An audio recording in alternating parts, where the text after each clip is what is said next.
хотим рассказать сегодня о замечательном человеке Эдигее, который стал не просто историческим персонажем, а превратился в легенду, потому что его огненная жизнь оказалась настолько яркой, настолько судьбоносной, что уже при жизни о нем слагались легенды, которые после его смерти превратились уже в настоящий героический эпос. И надо отметить, что не каждый исторический персонаж превращается в такую легенду. И для того, чтобы стать такой легендой, конечно, человек должен прожить очень сложную, яркую жизнь. И при этом в XIV веке, как мы знаем, было много великих, замечательных деятелей политики, полководцев, деятелей культуры. Ну, достаточно сказать, что в это время жили такие люди, как Эдуард Черный принц, Филипп Смелый, Бертран де Гюклен, один из героев Столетней войны, и Эдуард Черный принц, английский принц и потом будущий король.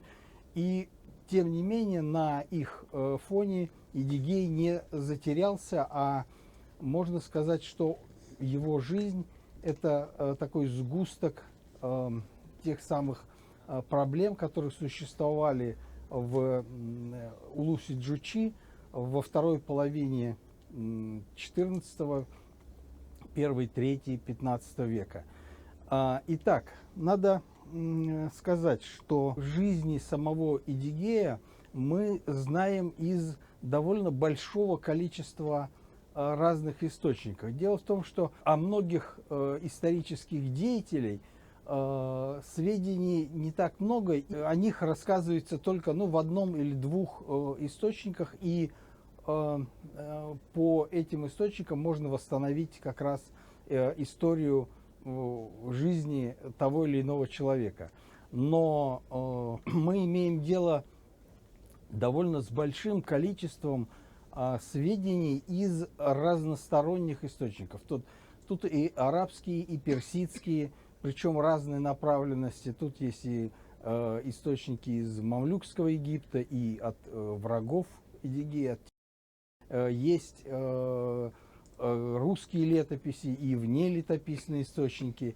Есть, в конце концов, даже западноевропейские авторы. Ну, например, вот обложка этой книги, это обложка книги замечательного человека, воина Шильдбергера, который попал в плен к туркам после поражения в битве под Никополем.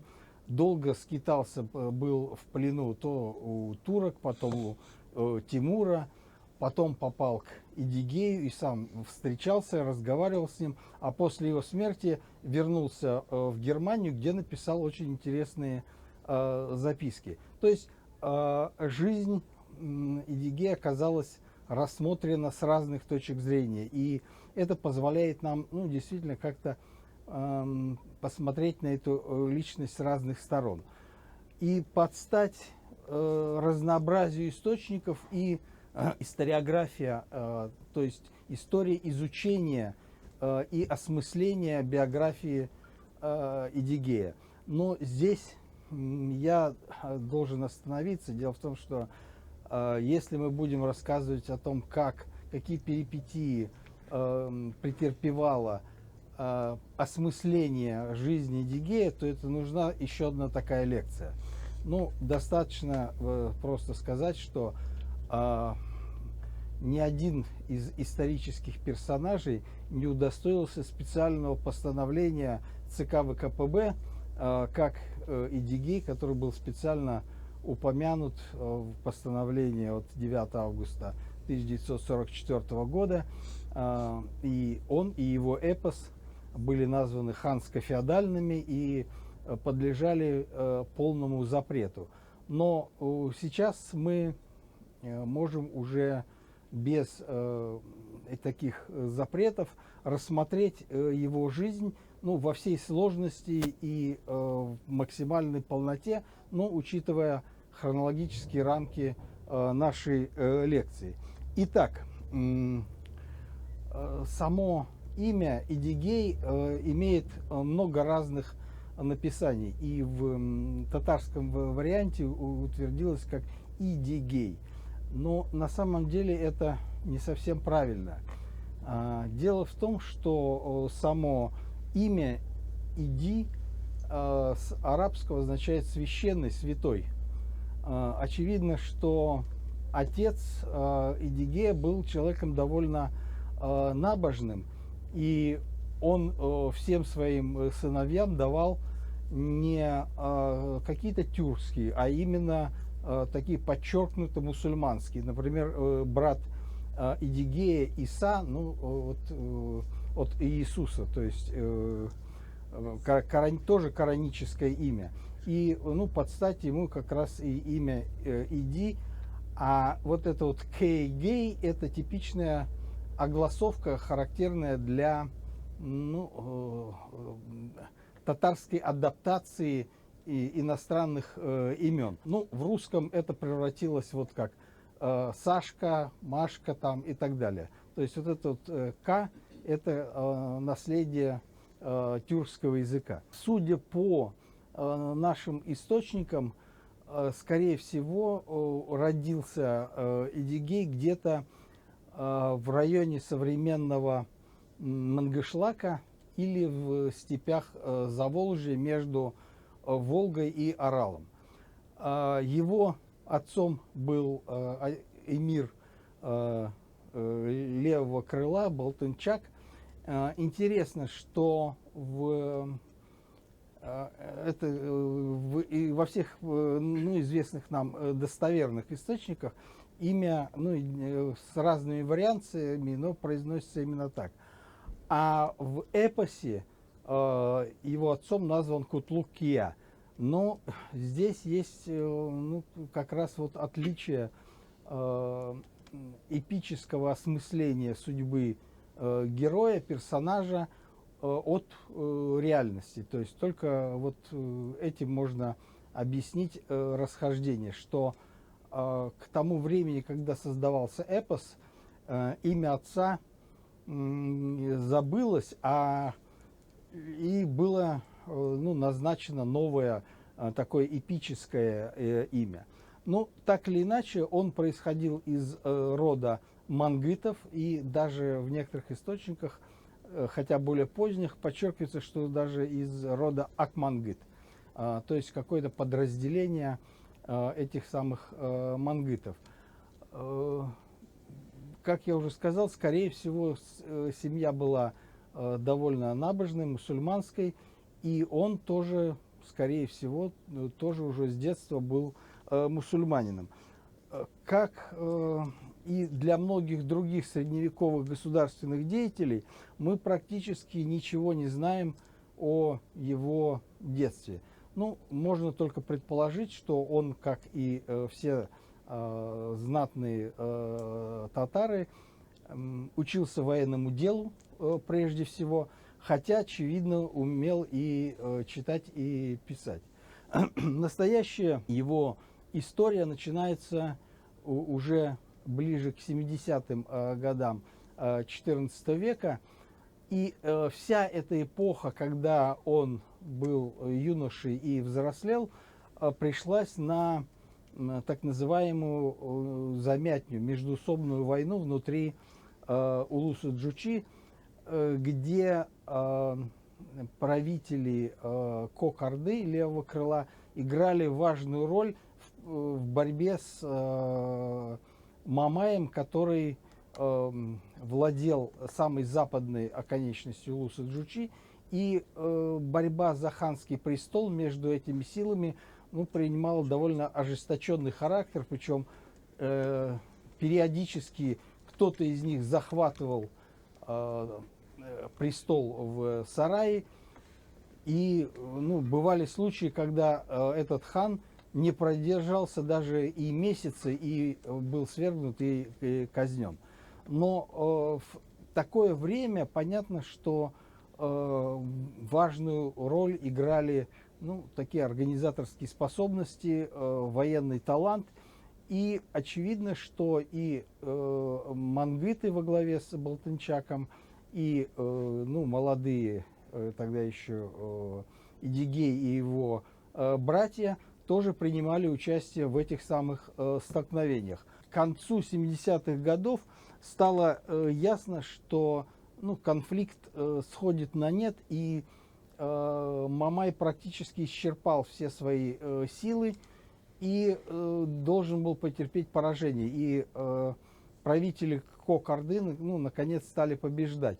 Но вот в этот момент внутри этой самой Кокорды произошли какие-то сложные, не совсем нам понятные внутренние конфликты, которые привели к тому, что после смерти хана Уруса, который ну, претендовал на роль объединителя Улус-Джучи и воевал против Мамая, Идигей вдруг внезапно бросает семью и переходит, значит, на службу к Аксак-Тимуру, эмиру Самарканда.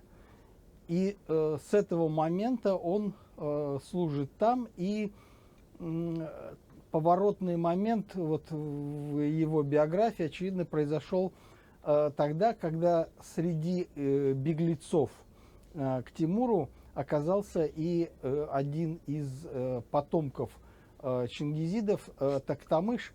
Причем в одном из источников там написана такая драматическая история, что Токтамыш собрал небольшое войско, пошел против хана Кокорды, был разбит и бежал, скрывался в камышах в Сырдарье, и ну, от жалости к себе, видимо, это начал плакать, и в это время Идигей, который был послан, чтобы его спасти, услышал и вытащил его, значит, из этих камышей. И с этого момента у них началась дружба. И с этого момента и судьба Токтамыша тоже претерпевает ну, довольно серьезные изменения. Вместе с Идигеем они, заручившись поддержкой и военной поддержкой Тимура, вторгаются в Кокорду, захватывают столицу Сыгнак, потом захватывают, ну, собственно, родовые владения самого Идигея и провозглашают ханом Токтамыша. Вот тут происходит один из эпизодов, тоже не совсем понятный. В некоторых источниках говорится, что отец Идигея, поскольку был соратником ханов Кокорды, ну, в частности, вот последнего Тимур-Мелика, он был казнен пришедшим к власти вновь Токтамышем. И это такой момент, который ну, в определенной степени, можно сказать, ну, бросает тень на самого Идигея. Получается, что он служил Токтамышу, который казнил его отца. Но тут такая, видимо, дилемма не стояла перед теми людьми. Например, те же братья Идигея, тот же, например, Иса, точно так же служили Токтамышу. То есть то ли это сведения передает какие-то слухи, может быть, легендарные, то ли все-таки это ну, такой конфликт, который мог быть разрешен только самым радикальным образом. И, например, в эпосе мы тоже видим вот этот самый конфликт, когда ну, там это все обрамлено такими легендарными событиями, но отец, легендарный отец Идигея тоже погибает от рук Токтамыша. И как будто бы Идигей после этого начинает вынашивать месть. В действительности, видимо, все было гораздо сложнее. Наоборот, с этого момента в 1979 году Токтамыш приходит к власти сначала в Кокорде, а потом начинает борьбу за объединения всего Улус-Джучи. В 80-м году он переходит Волгу, захватывает столицу Сарай и начинает двигаться со своими войсками против Мамая, который, ну, считался узурпатором престола, который назначал по своей воле нужных ему ханов, и он был как бы таким очень деятелем одиозным.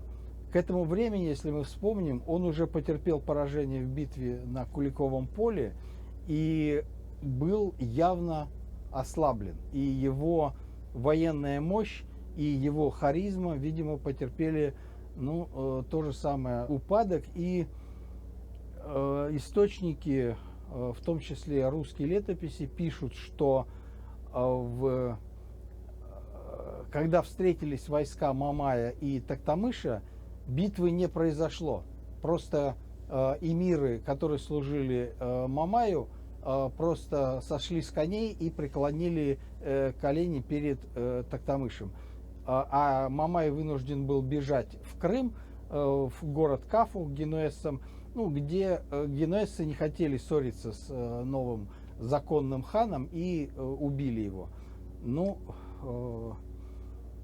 собственно говоря, вот на этом история Мамая заканчивается, а история Токтамыша наоборот только начинается. Он становится ханом, первым ханом, который за 20 лет объединил страну, и против него практически не было никаких противников.